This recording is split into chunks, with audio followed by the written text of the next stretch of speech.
Every gamer will probably tell you that they have a favorite gaming console, mostly either a PlayStation or Xbox, but rarely both. The age-long rivalry between Sony's PlayStation and Microsoft's Xbox has not only pitted both companies against each other, but has also managed to draw the fans into the fight as well. But how long has this rivalry been going on?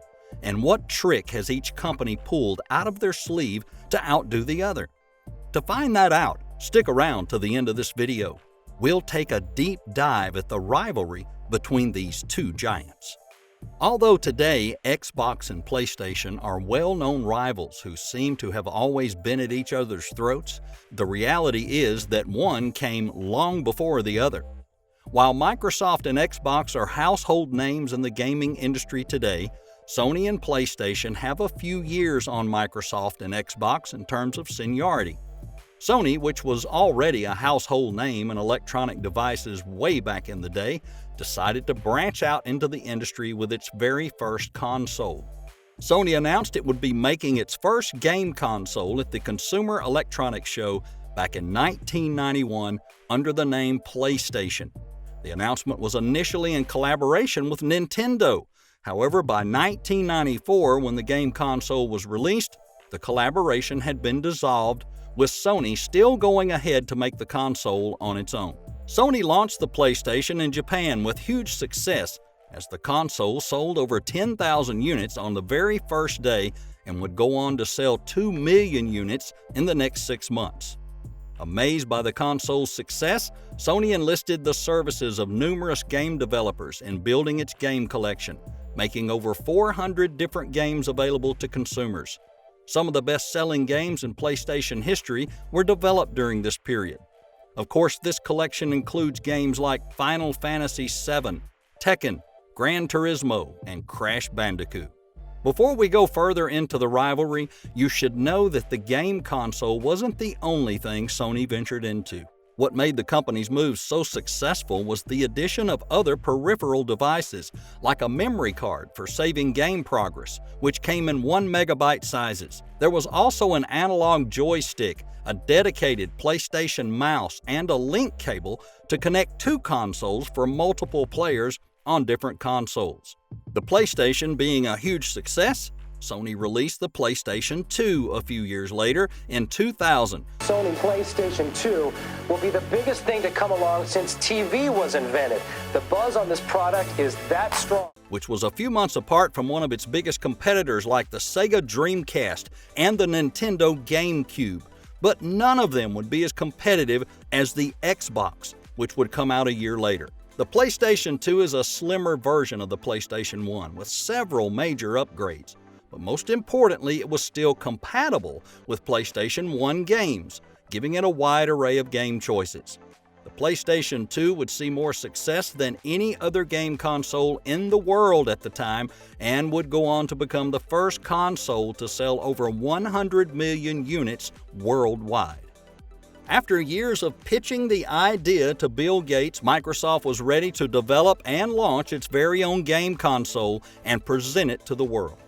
In 2001, Bill Gates revealed the final design of the Xbox, and by November of that same year, Microsoft launched the Xbox console in Times Square, New York. Critics of Xbox's look and its $299 price tag were quickly silenced as the game sold more than 1 million units in under 3 weeks of its launch, putting it in contention with Sony's PlayStation. Although sales of the Xbox blew up in the US and Canada, it was not as easy breaking into tougher markets like Japan and Europe, with only a few 100,000 units sold in weeks. In an unprecedented move, Microsoft released Xbox Live a year after the game's debut in Times Square, a move that changed gaming forever. Xbox Live treated gamers to online features like playing with multiple players from all around the world in competitions and online tournaments. It was a phenomenal success, with more than 150,000 subscribers in the first week, finally cementing Microsoft as a real competitor in the gaming industry. In the meanwhile, Sony was looking to improve its PlayStation 2. The first major tune-up to the PS2 was the launch of the slimline version in 2004, which was a slimmer, quieter, and thinner version of the original PS2. The upgrades were wildly successful, leading Sony to release more slimline versions over the years, each one thinner and more design-efficient than the rest. But while Sony continued to make waves with newer versions of the PlayStation console, Microsoft was introducing improved games to Xbox. Despite poor sales of the Xbox worldwide, the launch of Halo 2, an Xbox original game, put the game on the map again, and then beyond the gaming industry. The game's release was so successful, selling more than 2.5 million units in under 24 hours, making it the most successful launch of any product in games, music albums, or even movies in the world at the time. Sales of the original Xbox continued to dwindle, with the highest sale landing at 25 million units worldwide, which, while impressive considering it beat out Nintendo and Sega, still paled in comparison to the sales of the PS2, which boasted more than 150 million units sold, making it the most successful gaming console in the world. Microsoft tried to make a comeback with the launch of the Xbox 360 in 2005, and while the game did sell out in every major market except Japan, the success was not long-lived. The 360 was plagued with numerous hardware issues, and a particularly nasty one was the red ring of death, a red ring light around the console's power button following a system failure. But in spite of all these issues, the 360 did surprisingly well in the end, outselling the original Xbox with over 36 million units sold worldwide. Sony debuted in November of 2006 with the PS3 in Japan and competed in sales with the Xbox 360 worldwide. It was an impressive upgrade from the PS2 with the first ever motion-sensing wireless controller and a 60 gigabyte storage, which would be increased up to 500 gigabytes over the years. The PS3 again outsold Xbox with more than 80 million units sold worldwide. Sony released an upgraded version of the PS3 in 2009 called the Slim model, which was slimmer than the original version. It was lighter, smaller, and consumed less power than its predecessor, making it more efficient. Microsoft's Xbox served up some major competition to Sony's PlayStation with the introduction of Xbox Connect in 2010. The motion and voice control features were well received, and they did an amazing job of growing the Xbox popularity even in its most dreaded marketplace, Japan. Improved design, upgraded specs, and built-in Wi-Fi were some of the new additions introduced to the 360S, and it reflected in the sales reports. By September 2012, sales of the 360S had reached 70 million units, and by December of that same year, it had passed 75 million. For the first time since the decade-long competition between the two game consoles, Microsoft surpassed Sony with the Xbox 360S outselling the PS3 by more than 5 million units. Microsoft capitalized on the success of the 360S by launching Xbox Video and Xbox Music as an integration feature across all Windows devices. With Xbox outselling the PS3, Sony made sure to go all out to ensure it never happened again, and the launch of the PS4 was going to be the one. Launched in November of 2013 in the US and Canada, the PS4 followed suit with Xbox's media service and released its very own PlayStation app. Just like the integration service on the Xbox, the PlayStation app was meant to connect the game console with smartphones and tablet devices, and even serve as a second screen to improve gameplay among players. They also included new streaming services dedicated to PlayStation, with a new share button that allowed a gamer to stream his game live for friends to see. After holding out what was next for Xbox, Microsoft finally revealed they would be launching a next-gen console called Xbox One. I'm pleased to announce Xbox One backward compatibility. But the announcement itself revealed the fact that the new version would require online internet access and had limited access to older games, which was not the best move by Microsoft.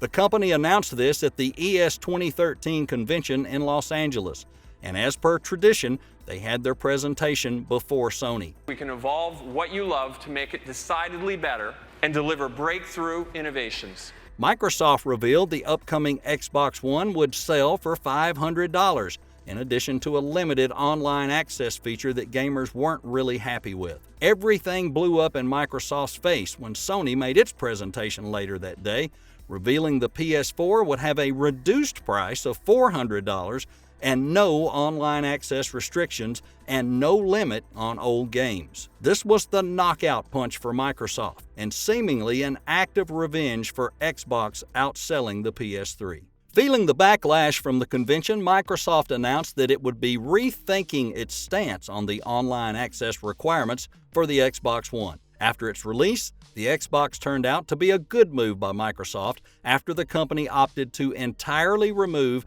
the online access requirements. But despite its success, the Xbox One was still in heavy competition with the PS4 in terms of sales. A rebranded and improved Xbox One called the One S gave the PS4 much-needed competition and was considered the most powerful console in the world at the time, capable of 4K ultra gaming, something no other console could then achieve. Sony unveiled a new Slim and Pro version of the PS4 in 2016 with a smaller body, an improved 500GB storage card for the Slim version. But even with the upgrades, it still maintained the same price as the original model. The Pro version was also sold at the same price as the original PS4 and featured upgraded hardware, improved processing power, and improved software. The competition between Xbox and PlayStation peaked at the recent launch of their latest products, which both came out in November 2020. The all-new Xbox Series X and S are designed with high-speed CPUs and can support all previous Xbox One games, including games from older versions. The new PS5, on the other hand, features impressive DualSense controls, as well as improved 4K ultra gaming capability. Both the Xbox Series X and S and the PS5 received positive reviews on release, and even AMD chip shortages affecting production worldwide, well, both game consoles were able to meet demand and are still actively supplying units. Taking all this into consideration, it's safe to say the rivalry between the two gaming giants is uncalled for, but albeit unavoidable. Both have loyal fan bases that stick with them through thick and thin. But we must admit, the rivalry benefits the fans as the race to outdo one another results in some pretty amazing gaming experiences. Also, with the growing popularity of virtual reality, it'll be interesting to see how Sony and Microsoft intend to incorporate that into their games. All we can say is, may the best console win. Hey, thanks for watching, and don't forget, hit that like button, hit the subscribe button, and activate those notifications for more inspiring videos. Cheers.